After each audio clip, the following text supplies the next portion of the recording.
Hey everyone, this is Anna here, and in this video I just wanted to show you how I go about sculpting these birds that I'm adding to. I have 4 mugs and I'm doing the last one so you guys can see how I do it. So I'm adding all kinds of mainly tropical birds, and this is a cute little one. I think this is called a tanager. I'm not sure if I'm pronouncing it right, but I printed a picture, and this is the next one that I'm gonna do. Usually I look at my phone for pictures or my iPad. Um, and so in this case, I printed so I can have my reference ready and keep looking at it while I sculpt it. So um, this is my first live, and I am going to do it in sections. So I'll probably do either the head or the body, and then I'll probably pause and then do another one. It is a little time consuming because so first, after I sculpt, just using like a pinch pot technique, I wait until it dries a little bit and then I go ahead and carve. So that's why I will probably pause the video or stop it and then continue on to the carving part, and then actually attaching and then carving the bird to show the feathers and more details.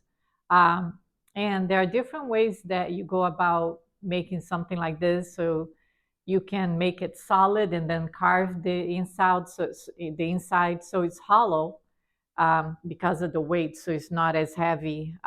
Especially if you're putting that on a mug, I don't want anything to be, my mug to be heavy. So I want as light as possible. So you can make it solid, like I said, and then carve the inside. You can make it as a pinch pot, like I'm going to do. I'm going to demo this way.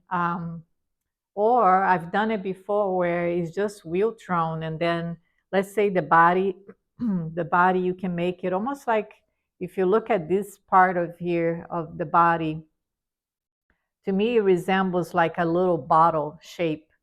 So that's what I usually do. I throw like a small little bottle, and then the neck of the bottle will be the tail. So I just kind of squeeze it together so would be also, hollow inside.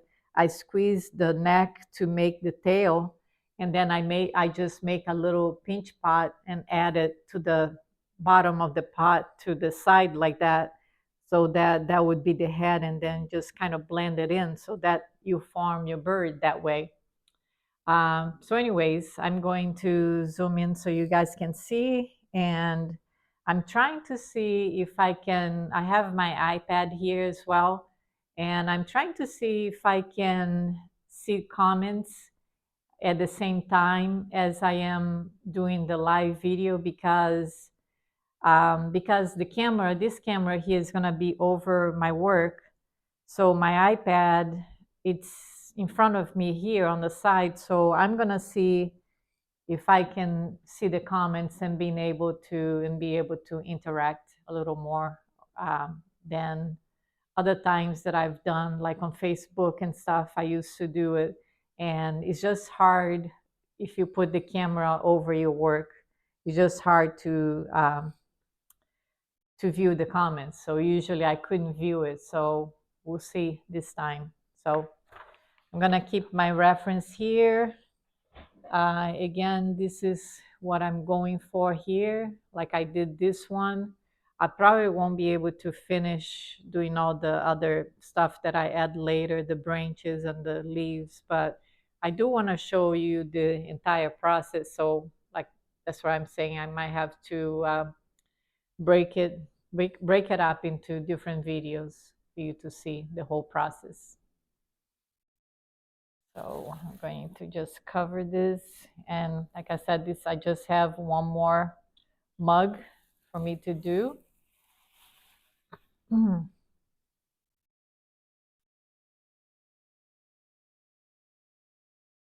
Here.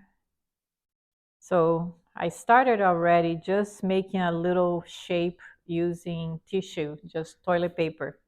That's what I was using you can use different things. Some people use newspaper just to have the main shape of the body, except it's smaller. And just gonna start with some pieces of clay. I will probably start with his head, just making a small pinch pot, something like this big. And then if it is too much clay, I can always cut part of it with a knife. Let me see here. I can move my phone a little closer. And I have a light, an overhead light here, but it might be too far. And if you hear the noise here, that is the wind. Today the wind is real strong. I'm worried because I have so many trees. So many trees here in my yard, and it scares me when the wind is. At first I thought we had a tornado or something. That's how strong the wind is. So I'm gonna just tilt it a little more. And see, so this will be the head. Start by adding a little water. And I think most people are familiar with the pinch pot. You just start it from a ball like this. I see that it's too much. I'll take some of the clay, just cut pieces until I have the right size. I'm gonna make a hole. And like I said, I do try to make it thin, like, a thin slab. You could also make it out of a slab and then start forming it on your hand.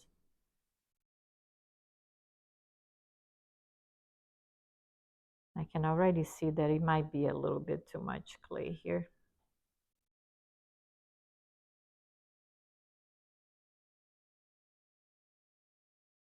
And sometimes the difficult part is, even if you're looking at a picture, to visualize it in 3D. It comes a little easier for me because that's what I used to work with, 3D design. So over the years, I can visualize, but nothing that, some practice or training, anybody can do. I believe anybody can do anything. It's just, for some people, might be a little easier, just like some people can play instruments, can pick up music so much easier than others. I can't. My husband can. So that's what makes us all different.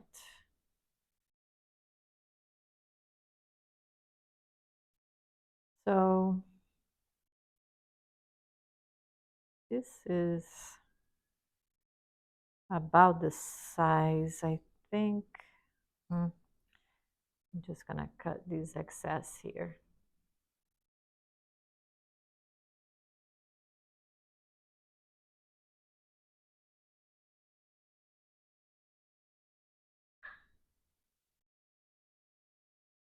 And I'm cutting it shorter in one end and longer on the other, because once you put the body, it will be kind of like this.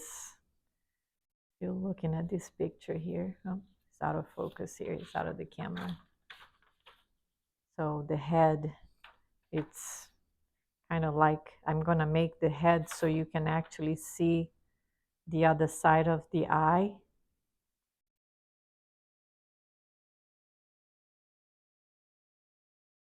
Not just, I believe on the other mug I have where the head, I cut it so it's just, you only see one part of the head. This one, because of his position, I believe I might have to put partial part of the face of his head here out of the mug, or yeah, I believe I am gonna see his eye on the other side as well.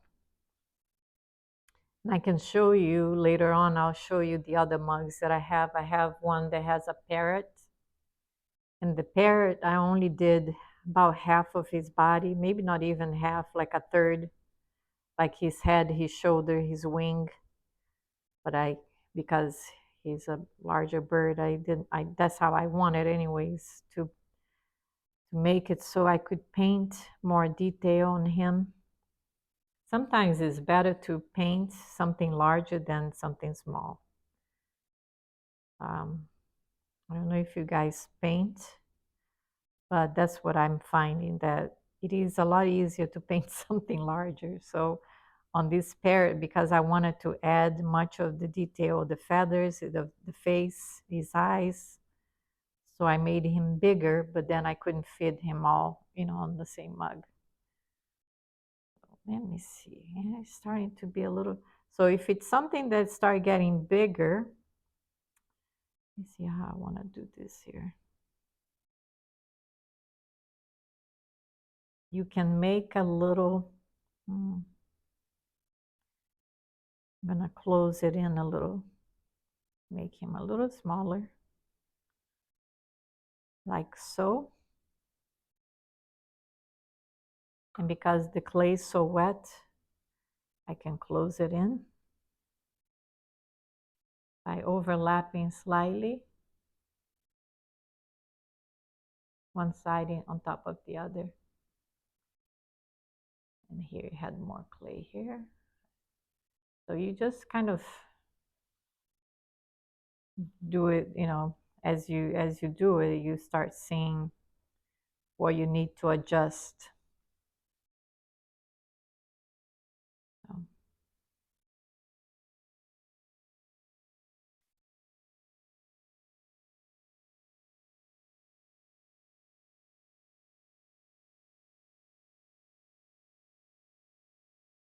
So it would be something like that.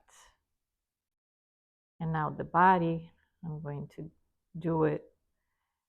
It's almost like we see part of his, I'll show you here. The position, you see how you're looking at from kind of like almost from the top, because you can see his back and both sides of the wing. So that's how I'm going to do him, try at least to do it like that. So there's the head, and I'm gonna stop here and continue again with the body. So you're going to see a few separate videos until we can put it all together, but this is just part one. And I didn't show you how I do this part. This is just so I can drape the clay over with the pinch pot. And I'll show you real quick how I do it. Just get some piece of paper until you see the shape and size of something that you want to make. Like I shaped the body this way. Let's say the head will be something like this. So I hold it, and all I do is I just wet it a little bit, the bottom part, and sit it on something like that. And then keep on adding these blobs of tissue until you form the shape of whatever you're working on. So I did the same thing on the body. The body might be a little bit small, but mainly this is to support the clay, because remember, you're making an open form, and as you manipulate the clay, it would sink in. So you want to have some kind of support underneath. So that's basically how I got this. And once you drape the clay over this, the tissue might attach a little bit to the clay because the clay is wet, and that's perfectly normal. That's You don't even have to pull all the little, because it's so thin, you don't have to pull all this paper off of the clay because it will burn out on the firing. So I have some that I did that the thinner part of the paper attached to the clay, and that's okay. So we'll go in a few minutes to part two. Thanks for watching. See you soon.